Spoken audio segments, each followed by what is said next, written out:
There's still a lot of really good Republicans. Out in the country? No, yes. And in the Senate. Who?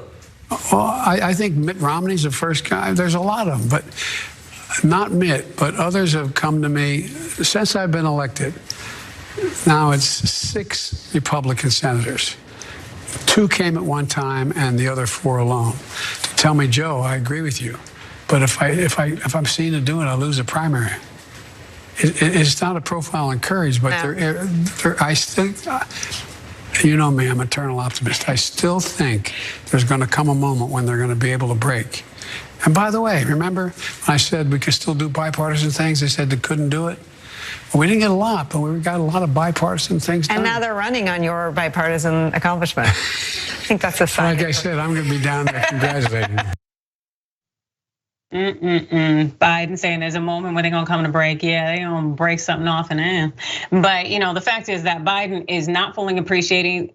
The reality is that this isn't the Republican Party from the 1970s, like when Biden probably first started in Congress, that this is a Republican Party of Donald Trump, where there is no shame, where the thought that things need to play somewhat fair is not actually there. And also the people, we the people have grown. Social media has come to fruition. People have voices. Things are changing by virtue of the fact that everybody has a platform and a megaphone. And we know about the real lived experiences of individuals out there. Really, the newsflash to Biden, the fact is that Republicans are not drifting away from Donald Trump. Check this out. This headline here from PBS NewsHour. Republican support for Trump has increased even as he faces dozens of felony charges. Wake up, Joe Biden. We also know 76% of Republicans or Republican-leaning independents said that they hold a favorable view of Trump, up 8% percentage points since mid-February. Furthermore, as of Wednesday, June 28th, 10 senators and more than 60 House members have announced that they're backing Trump in 2024 or express support for his bid, even as he faces criminal charges in New York. Just 2 governors have endorsed the former president. Really? Does that really sound like, oh, there's some good Republicans out there? Yeah, I'll give it to you. Mitt Romney, like he isn't as bad, but that don't make him good. I'm not gonna be out here and be like, oh yeah, that Klansman is kind of cool. Like, come on. If Biden would please act like he is part of the team, because my God, everyone is pretending this is a sport when it comes to our humanity and politics. I'm exhausted, Mondale. Listen, you say something powerful. For them, it is a sport, right? Like this politics ain't really killing white folk. It's killing black people though. So it's not a sport for us. It's a life and death thing.